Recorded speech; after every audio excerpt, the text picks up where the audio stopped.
আসসালামু আলাইকুম ওয়া রাহমাতুল্লাহি ওয়া বারাকাতুহু ইন্নাল হামদালিল্লাহ নাহমাদুহু ওয়া নুসাল্লি আলা রাসূলিহিল কারীম আম্মা বা'দ। প্রিয় একাদশ ও দ্বাদশ শ্রেণীর শিক্ষার্থীবৃন্দ, আশা করি আল্লাহর রহমতে তোমরা ভালো আছো। আমাদের আজকের পাঠ ইসলাম শিক্ষা প্রথম পত্র, চতুর্থ অধ্যায়, ইসলাম ও সমাজ জীবন, পাঠ 14, সন্ত্রাস দমনে জিহাদ। পাঠ 14, সন্ত্রাস দমনে জিহাদ।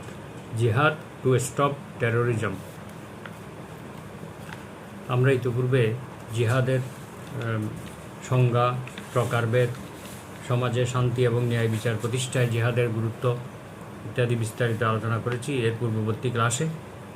এখন আমরা সন্ত্রাস দমনে জিহাদের গুরুত্ব সম্পর্কে আলোচনা করব।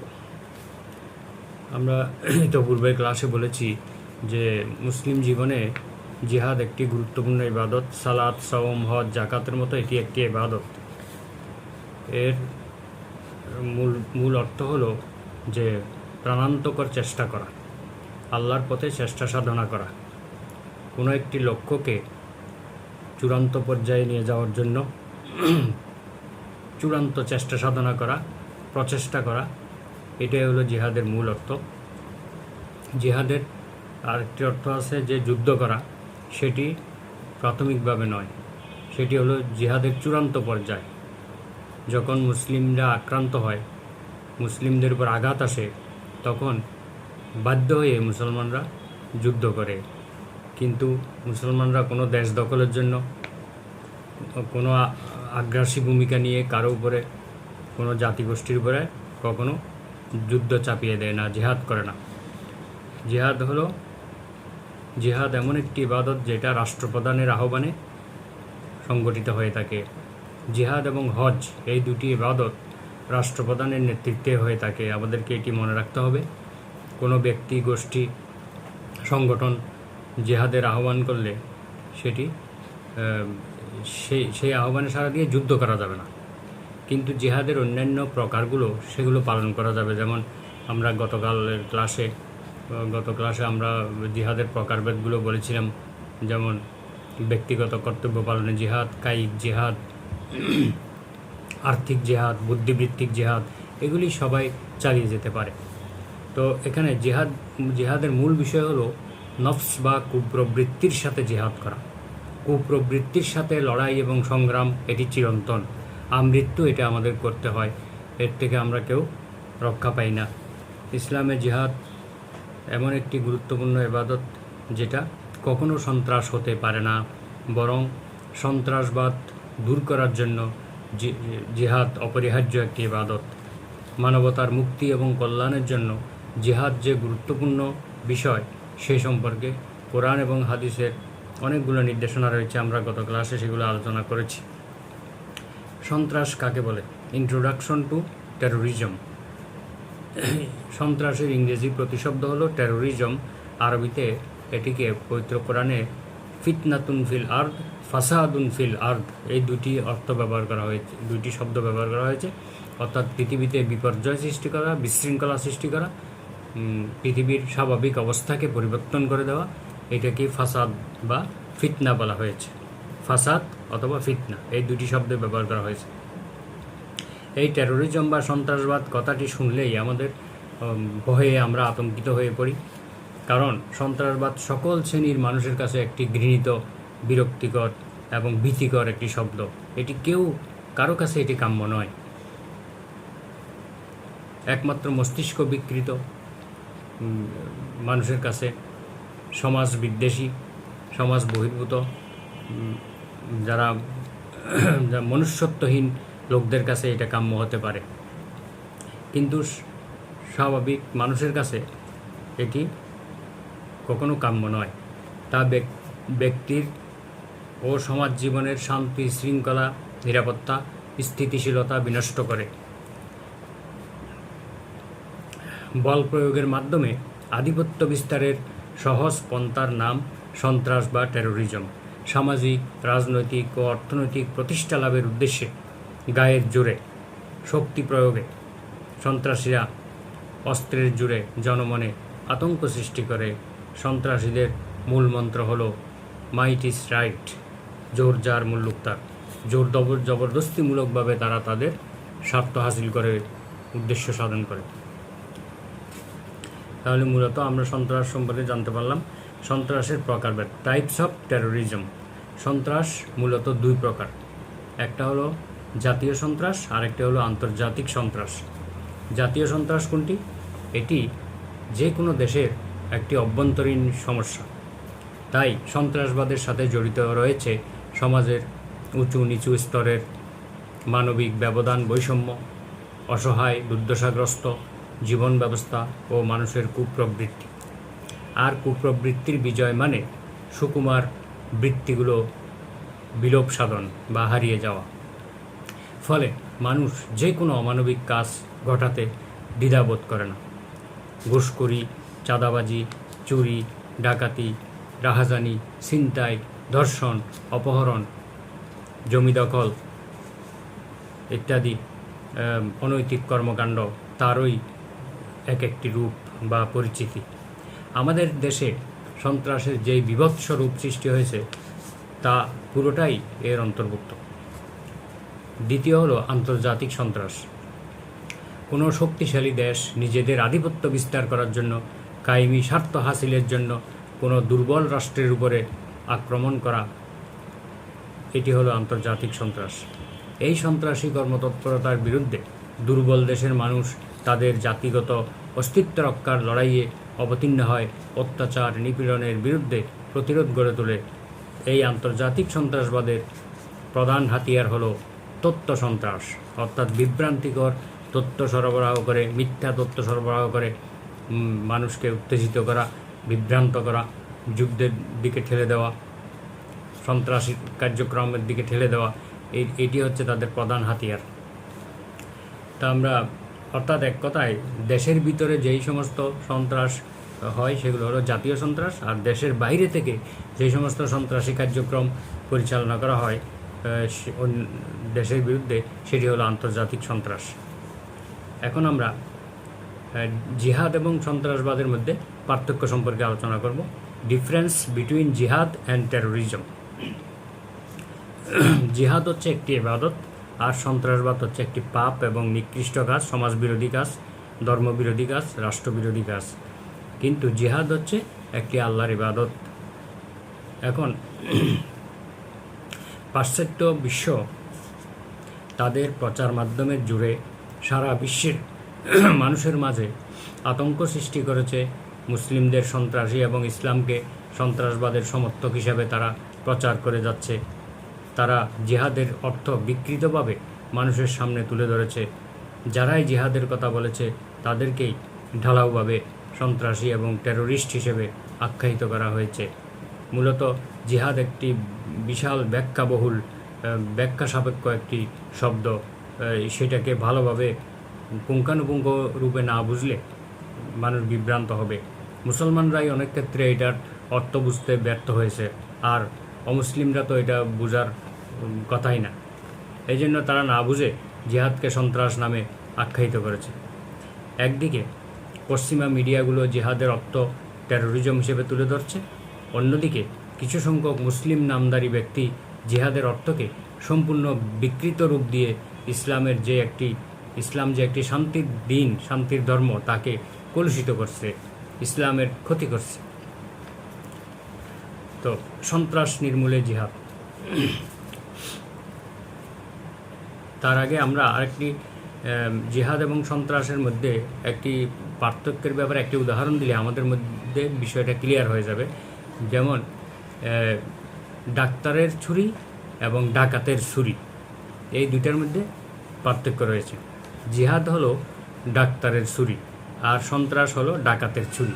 ডাক্তারের হাতে যেই ছুরি থাকে সেটি দিয়ে সেই জটিল রোগীকে অপারেশন করে তাকে সুস্থ করে দিতে পারে। তার ছুরিটি মানুষের কল্যাণে ব্যবহৃত হয়, ভালো কাজে ব্যবহৃত হয়, মানুষকে সুস্থ করার কাজে ব্যবহৃত হয়। আর ডাকাতের ছুরি মানুষের বুকে পেটে দিয়ে মানুষকে হত্যা করে সে তার সর্বস্ব লুটে নেয়। এটি হলো ধ্বংসাত্মক ছুরি, মানুষ হত্যার ছুরি, সমাজ বিধ্বংসী ছুরি। তো ডাক্তারের ছুরি উদাহরণ হলো জেহাদ। অর্থাৎ জেহাদ এমন একটি কার্যক্রম, এমন একটি সামাজিক সংস্কারমূলক কাজ যেটা দ্বারা সমাজের কুসংস্কার দূর হবে, সমাজের অন্যায় অবিচার দূর হবে, শান্তি শৃঙ্খলা প্রতিষ্ঠায় সহায়ক হবে এবং মানুষের মধ্যে সৎ কাজের সম্প্রসারণ ঘটবে, অসৎ কাজ দূরীভূত হবে, একটি সুখী সমৃদ্ধশালী সমাজ প্রতিষ্ঠিত হবে। আর সন্ত্রাসবাদের মাধ্যমে নৈরাজ্য সৃষ্টি করা যায়, বিশৃঙ্খলা সৃষ্টি করা যায়, মানব সমাজকে ধ্বংস করা যায়, মানুষকে ধ্বংসের দিকে ঠেলে দেওয়া যায়। সুতরাং জিহাদ হলো ডাক্তারের ছুরি আর সন্ত্রাস হলো ডাকাতের ছুরি। তাহলে দুই ছুরির মধ্যে পার্থক্য রয়েছে। একটি ছুরি দ্বারা মানুষের কল্যাণ হয়, যেটি হলো ডাক্তারের ছুরি, আর একটি ছুরি দ্বারা মানব সমাজ ধ্বংস হয়, সেটি হলো ডাকাতের ছুরি। তাহলে সন্ত্রাস নির্মূলে জিহাদ। সমাজ থেকে সন্ত্রাস নির্মূলের প্রধান এবং দীর্ঘমেয়াদী ফলপ্রসূ পদ্ধতি হলো শুদ্ধি অভিযান এবং নৈতিক উন্নয়ন। মানুষকে শুদ্ধ করা এবং তাদের নৈতিক উন্নয়ন করা। মহানবী সাল্লাল্লাহু আলাইহি ওয়াসাল্লামকে আল্লাহ তাআলা মানুষের শুদ্ধি অভিযানের জন্য, নৈতিক উন্নয়নের জন্য পাঠিয়েছিলেন। এই জন্য বলা হয়েছে হুয়াল্লাযী বাআসা ফিল উম্মিয়্যিনা রাসূলাম মিনহুম ইয়াতলু আলাইহিম আয়াতিহি ওয়া ইউযাক্কিহিম ওয়া ইউআল্লিমুহুমুল কিতাবা ওয়াল হিকমা। সূরা জুমআর এই আয়াতে আল্লাহ তাআলা বলছেন, তিনি সে আল্লাহ যিনি নিরক্ষরদের মাঝে একজন নবী পাঠিয়েছেন, যিনি তাদের কাছে আল্লাহর আয়াতসমূহ পাঠ করবেন, ব্যাখ্যা করবেন, বুঝাবেন এবং তাদেরকে পরিশুদ্ধ করবেন, নৈতিক উন্নয়ন ঘটাবেন। তারপর তাদেরকে বিভিন্ন ধরনের আল্লাহর ইবাদতের কৌশল শিক্ষা দিবেন এবং আল্লাহ তাআলার ইবাদতের পদ্ধতি শিক্ষা দিবেন। তাহলে এই আয়াতে এবং আরও অন্যান্য আয়াতেও এই কথাগুলো বলা হয়েছে যে মানুষকে বিশুদ্ধ করার জন্য, তাদের আত্মা কলুষিত হয়ে আছে সেই আত্মাকে পরিশুদ্ধ করার জন্য নবীদেরকে পাঠানো হয়েছে, বিশেষ করে আমাদের নবীজিকে পাঠানো হয়েছে। তাহলে মহানবী সাল্লাল্লাহু আলাইহি ওয়াসাল্লাম তার প্রিয় সাহাবীদেরকে শিক্ষা দীক্ষা আর আচরণ পদ্ধতি থেকে নেয়া নানা উপাদানে সমন্বিত উপস্থাপিত তাজকিয়া তথা শুদ্ধি অভিযান এর বিভিন্ন পদ্ধতির ব্যাপক প্রচার প্রসার ও প্রয়োগ এবং মন থেকে ত্রুটি দূরীকরণের মাধ্যমে সমাজে সন্ত্রাস নির্মূলমূলক আদর্শ কৌশল শিক্ষা দিয়েছেন। সাহাবীদেরকে এই কৌশলগুলো শিক্ষা দিয়েছেন। এটি হলো হিকমা। কুপ্রবৃত্তির দমন বা নফসকে দমন করা, এটি হচ্ছে বড় জিহাদ। গতকাল ক্লাসে আমরা আলোচনা করেছিলাম জিহাদে আকবর। এই জিহাদ আমৃত্যু চলতে থাকে। আর যুদ্ধের ময়দানে যে যুদ্ধ হয় সেটা কিছুক্ষণের জন্য বা কয়েকদিনের জন্য, কিন্তু পরে এটা থেমে যায়, শেষ হয়ে যায়। কিন্তু নফসের সাথে বা অন্তরের সাথে, কুপ্রবৃত্তির সাথে জিহাদ এটি আমৃত্যু চলতে থাকে।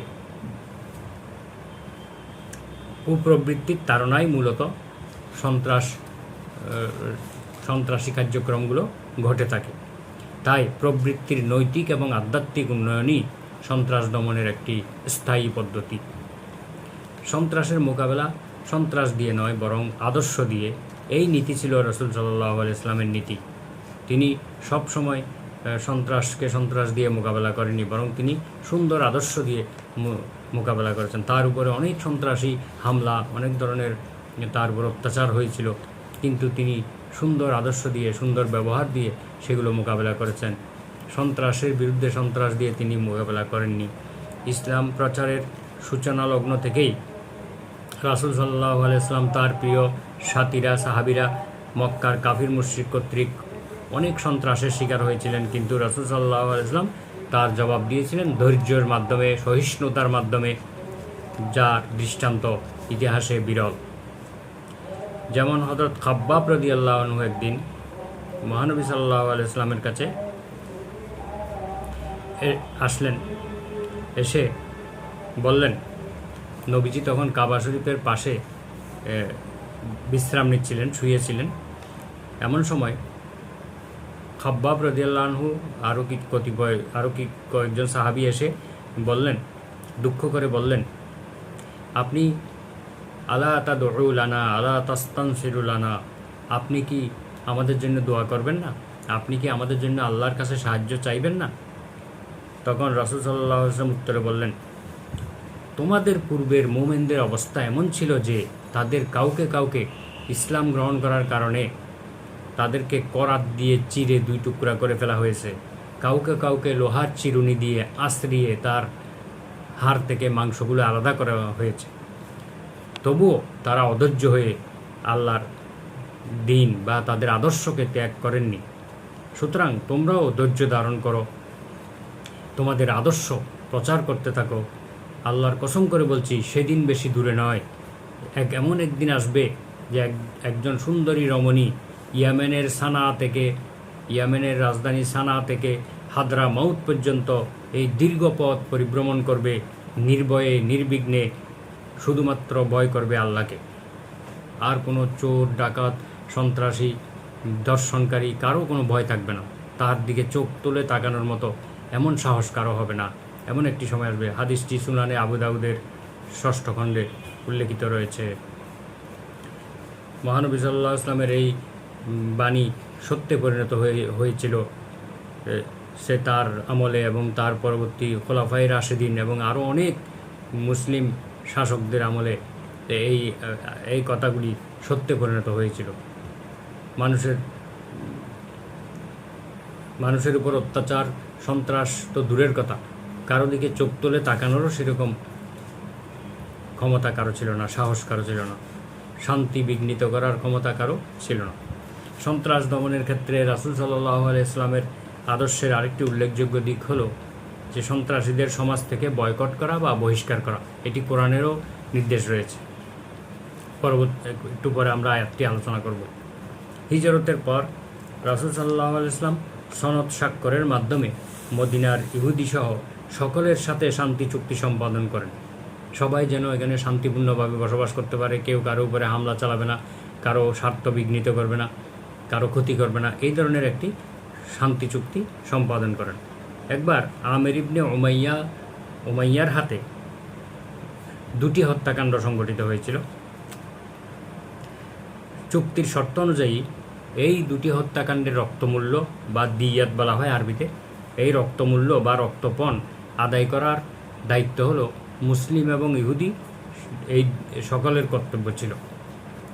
কারণ তাদের সঙ্গে শান্তি চুক্তি ছিল, সকলের সাথে শান্তি চুক্তি ছিল, তাই এই শান্তি যে বিঘ্নিত করেছে তার জরিমানা বা রক্তমূল্য মুসলমান এবং ইহুদিকে যৌথভাবে আদায় করতে হতো, আদায় করার শর্ত ছিল।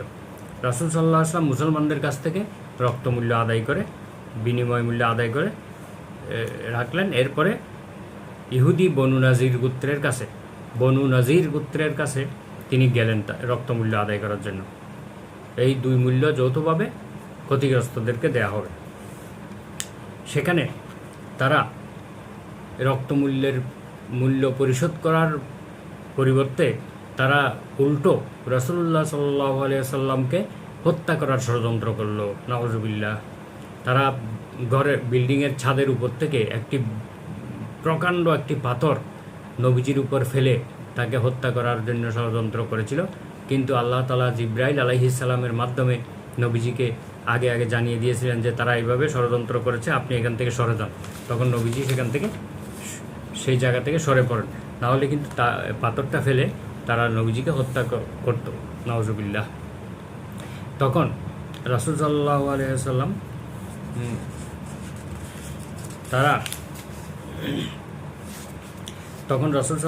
তাদেরকে 10 দিনের মধ্যে মদিনা ত্যাগের জন্য নির্দেশ দেন। আল্লাহর নির্দেশে তাদেরকে 10 দিনের মধ্যে মদিনা ত্যাগ করার নির্দেশ দেন, যেহেতু তারা চুক্তির শর্ত ভঙ্গ করেছে এবং রাসূল সাল্লাল্লাহু আলাইহি ওয়াসাল্লামের বিরুদ্ধে ষড়যন্ত্র করেছে। এই জন্য তারা রাসূলের নির্দেশ মানতে অসম্মতি প্রকাশ করলে রাসূল সাল্লাল্লাহু আলাইহি ওয়াসাল্লাম সাহাবীদেরকে দিয়ে, তারা যখন 10 দিনের মধ্যে মদিনা ত্যাগ করতে অসম্মতি জানালো, তখন সাহাবীদেরকে দিয়ে অভিযান চালিয়ে তাদেরকে মদিনা থেকে বহিষ্কার করে দেন।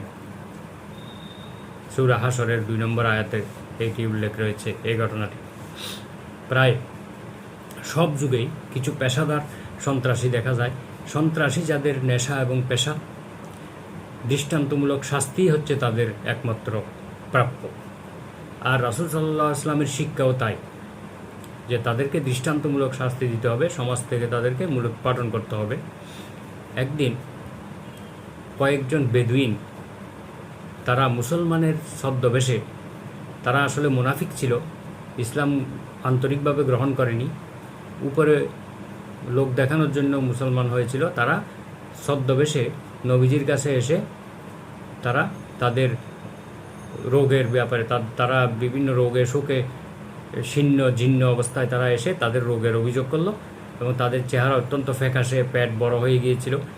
তখন তারা তাদের রোগের ব্যাপারে নবীজির কাছে অভিযোগ করলো। তখন নবীজি তাদেরকে একটি উটের পাল দেখিয়ে বলল, সেই উটগুলো ছিল সদকার উট, বলল তোমরা ওইখানে যাও এবং ওই উটগুলোর দুধও পান করবে, ওই উটের পেশাবও পান করবে। তখন তারা সেখানে গেল, গিয়ে তারা উটের দুধ এবং পেশাব পান করতে লাগলো। কিছুদিনের মধ্যে তারা সুস্থ এবং সবল হয়ে উঠল, এবং সুস্থ সবল হয়ে যখন তারা শারীরিক পূর্বের অবস্থা ফিরে আসলো, তখন তারা কি করলো, তারা কৃতজ্ঞতার পরিবর্তে উল্টো তারা প্রতিশোধ নিল, যে নবীজির উটের রাখালগুলোকে হত্যা করে তাদের হাত পা কেটে দিয়ে উত্তপ্ত মরুভূমির বালিতে তাদেরকে শায়িত রেখে তাদের উপর অত্যাচার করে তাদেরকে মেরে ফেলেছিল, এবং মেরে তাদের থেকে উটগুলো ছিনিয়ে নিয়ে তারা পালিয়ে গিয়েছিল। এই সংবাদ যখন রাসূল সাল্লাল্লাহু আলাইহি ওয়াসাল্লামের কাছে পৌঁছল, তখন নবীজির নির্দেশে সাহাবীগণ তাদের পিছনে ধাওয়া করে তাদেরকে বন্দী করে মহানবী সাল্লাল্লাহু আলাইহি ওয়াসাল্লামের দরবারে হাজির করলেন। অতঃপর রাসূল সাল্লাল্লাহু আলাইহি ওয়াসাল্লামের নির্দেশে শাস্তিস্বরূপ তাদেরকে, যেভাবে তারা রাখালদেরকে হত্যা করেছিল তদ্রূপ তাদের হাত পা কেটে তাদেরকে উত্তপ্ত পাথুরে ভূমিতে ফেলে রাখা হলো। তারা পানির জন্য চিৎকার করছিল, কিন্তু তাদেরকে পানি দেওয়া হয়নি। বুখারী শরীফের প্রথম খণ্ডের তাহারাত অধ্যায়ের 36 এবং 37 নম্বর পৃষ্ঠায় এই হাদিসটি উল্লেখ রয়েছে। এখানে এই হাদিসে উটের দুধ এবং পেশাব পান করার কথা যেটা উল্লেখ রয়েছে হাদিসে, এটি শুধু তাদের জন্য প্রযোজ্য ছিল। পরবর্তীতে এই পেশাব পায়খানা এগুলি পান করা বা এগুলো আর কখনো নির্দেশ দেননি, বরং এটা শুধুমাত্র তাদের জন্যই নির্দিষ্ট ছিল। পরবর্তীতে এটি নিষেধ করা হয়, এবং এই পেশাব পায়খানা বা কোনো নাপাক জিনিসের মধ্যে কোনো আরোগ্য আল্লাহ তাআলা রাখেননি। তাই এগুলো শুধুমাত্র ওই ওরাইনাবাসী, এরা হলো ওরাইনা গোত্রের লোক, এই ওরাইনা গোত্রের লোকদের জন্যই এই আদেশটা নির্দিষ্ট ছিল। এটা আর কারোর জন্য প্রযোজ্য নয়। এখন থেকে কেউ আর উটের পেশাব বা গরুর পেশাব এগুলি পান করতে পারবে না। তো এটা হলো একটা মাসালা। আর দ্বিতীয় হলো, তাদেরকে এইভাবে যে হত্যা করা হয়েছিল, তারা যেভাবে হত্যা করেছিল তাদেরকেও সেভাবে হত্যা করা হয়েছিল। এটি শুধু এই তাদের ক্ষেত্রে প্রযোজ্য ছিল। পরবর্তীতে এইভাবে শাস্তি দেওয়াটা রহিত হয়ে যায়, এবং পরবর্তীতে হত্যার বিনিময়ে হত্যা করার আদেশ নাজিল হয় কোরআনে। এইভাবে হত্যা করাটা শুধু তাদের জন্যই নির্দিষ্ট ছিল। যারা পৃথিবীতে সন্ত্রাস করবে, ডাকাতি করবে, ছিনতাই করবে এবং আরও গুরুতর বিশৃঙ্খলা সৃষ্টি করবে, তাদের জন্য পবিত্র কোরআনের সূরা মাইদার 33 নম্বর আয়াতে 4 ধরনের শাস্তির কথা উল্লেখ করেছেন একটি আয়াতে। আল্লাহ তাআলা বলেন, আউযু বিল্লাহি মিনাশ শাইতানির রাজীম, বিসমিল্লাহির রহমানির রহিম, ইন্নামা জাযাউল লাযিনা ইউহারিবুনাল্লাহা ওয়া রাসূলাহু ওয়া ইয়াসআউনা ফিল আরদি ফাসাদা আন ইউকাত্তালু আও ইউসাল্লাবু আও তুকাত্তাআ আইদিহিম ওয়া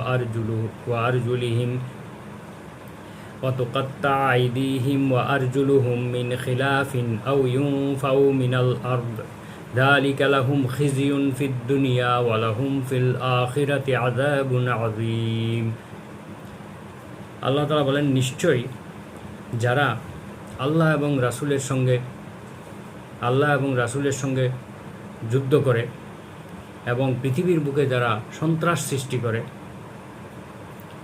তাদের শাস্তি হলো আন ইউকাত্তালু, তাদেরকে হত্যা করা, আও ইউসাল্লাবু, অথবা তাদেরকে শুলে চড়ানো, আও তুকাত্তা আইদিহিম ওয়া আরজুলুহুম, অথবা তাদের হাত পা কেটে দেওয়া, মিন খিলাফিন, বিপরীত দিক থেকে, অর্থাৎ ডান হাত অথবা ডান হাত ও বাম পা অথবা বাম হাত এবং ডান পা, এভাবে মিন খেলাফিন অর্থাৎ বিপরীত দিক থেকে হস্তপদ কর্তন, আউ ইউনফাউ মিনাল আর্দ অথবা তাদেরকে দেশ থেকে বহিষ্কার করে দেওয়া। এই 4 প্রকারের শাস্তি আল্লাহ তাআলা বলছেন। এই শাস্তিগুলো যালিকা লাহুম খিজিউন ফিদ দুনিয়া, এই শাস্তিগুলো হচ্ছে তাদের দুনিয়ার জীবনের লাঞ্ছনা এবং অপমান। তারপরে তাদের জন্য আখিরাতে রয়েছে আরও কঠিন শাস্তি, তাদের জন্য আরও কঠিন শাস্তি রয়েছে। তো এই আয়াতের অর্থ হচ্ছে আল্লাহ তাআলা বলছেন যে যারা আল্লাহ এবং রাসূলের সাথে যুদ্ধ করে, অর্থাৎ তার মানে হলো আল্লাহ এবং রাসূলের আদেশের বিপরীত যারা কাজ করে, বিদ্রোহ সৃষ্টি করে, এটাও যুদ্ধ করার শামিল। সরাসরি যুদ্ধ করা আর এটাও যুদ্ধ করা একই কথা। আল্লাহ তাআলা এবং রাসূলের আদেশের বিরুদ্ধে যারা বিরুদ্ধাচরণ করে, বিদ্রোহ ঘোষণা করে এবং পৃথিবীর বুকে ফাসাদ, এখানে ফাসাদ বলা হয়েছে, সন্ত্রাস সৃষ্টি করে, অশান্তি সৃষ্টি করে, শৃঙ্খলাপূর্ণ এই দুনিয়ার শান্তি বিনষ্ট করে, তাদের শাস্তি হলো তাদেরকে হত্যা করা অথবা তাদেরকে শুলে চড়ানো অথবা বিপরীত দিক থেকে হাত পা কেটে দেওয়া অথবা দেশ থেকে বহিষ্কার করা। ইসলামের কাজী বা বিচারক এই শাস্তিগুলো থেকে যেটাকে তিনি ভালো মনে করেন, ওই অপরাধীর জন্য প্রযোজ্য বলে মনে করেন এবং কোরআন এবং হাদিসের আলোকে সেটাই প্রয়োগ করবেন। আর এই শাস্তিগুলো হচ্ছে তাদের জন্য দুনিয়ার জীবনে অপমান এবং লাঞ্ছন, আর আখেরাতেও তাদের জন্য কঠিন শাস্তি রয়েছে। তবে এখানে মশালা হলো এই যে যদি তারা এই দুনিয়ার এই শাস্তি গ্রহণ করার সাথে সাথে যদি তারা তওবা করে নেয়, আল্লাহ তাআলার কাছে তওবা করে নেয় কায় মনোবাক্যে, আন্তরিকভাবে, তাহলে তাদের আখেরাতের শাস্তি আল্লাহ মাফ করে দিতে পারেন। তো এই দুনিয়ার শাস্তি সঙ্গে সঙ্গে তাদেরকে তওবা করতে হবে, তাহলে আখেরাতের শাস্তি তারা মাফ পেতে পারেন। তাহলে আল্লাহ তাআলার এই শাস্তি এটি চিরন্তন। পৃথিবীর মানুষেরা যদি পৃথিবীতে শান্তি প্রতিষ্ঠা করতে চায়, সন্ত্রাস দূর করতে চায় আন্তরিকভাবে, তাহলে আল্লাহ তাআলার এই বিধানের কোনো বিকল্প নেই। এই বিধানকে যদি আমরা মেনে চলি তাহলে আমরা এই সমাজ থেকে সন্ত্রাস দূর করতে পারবো। আর সন্ত্রাসের বিরুদ্ধে জিহাদ বা সংগ্রাম চালিয়ে যেতেই হবে। এটি রাষ্ট্রকর্তৃক এই সন্ত্রাসের বিরুদ্ধে জিহাদ চালিয়ে যাবে, আর অন্যান্য আলেম ওলামা এবং সাধারণ মানুষেরা বিভিন্ন ধরনের প্রচেষ্টা চালিয়ে যাবে যে এই সন্ত্রাস দূরকরণে, এটি তাদের জন্য জিহাদ হবে। কিন্তু সরাসরি অস্ত্র ধারণ করা বা যুদ্ধ করা এটি রাষ্ট্রপ্রধানের আদেশ ছাড়া কখনো করা জায়েজ নয়, বৈধ নয় এবং এটি ইসলাম সম্মত নয়। ব্যক্তিগতভাবে মানুষ বিভিন্ন চেষ্টা সাধনার মাধ্যমে এই জিহাদ চালিয়ে যেতে পারে, কিন্তু অস্ত্র ধারণ করা, যুদ্ধ করা এটি একমাত্র রাষ্ট্রপ্রধানের নেতৃত্বেই হবে। আশা করি শিক্ষার্থীরা তোমরা বুঝতে পেরেছ। আজকের এই পাঠের প্রশ্ন হলো সন্ত্রাসের পরিচয় দাও, সন্ত্রাস কত প্রকার ও কী কী, জিহাদ ও সন্ত্রাসবাদের মধ্যে পার্থক্য কী, সন্ত্রাস নির্মূলে জিহাদের গুরুত্ব বর্ণনা করো। অনেকগুলো প্রশ্ন, এগুলো ভিন্ন ভিন্নভাবে পৃথকভাবে তোমরা শিখে নিও। তো আমরা আজকে এই ক্লাস এখানেই সমাপ্ত করলাম। আগামীতে ইনশাআল্লাহ আবারও দেখা হবে। সবার সুস্বাস্থ্য এবং দীর্ঘায়ু, উন্নতি, সমৃদ্ধি কামনা করে এখানে শেষ করলাম। সুবহানাকা আল্লাহুম্মা ওয়া বিহামদিকা আশহাদু আল্লা ইলাহা ইল্লা আনতা আস্তাগফিরুকা ওয়া আতুবু ইলাইক। আসসালামু আলাইকুম ওয়া রাহমাতুল্লাহি ওয়া বারাকাতুহু।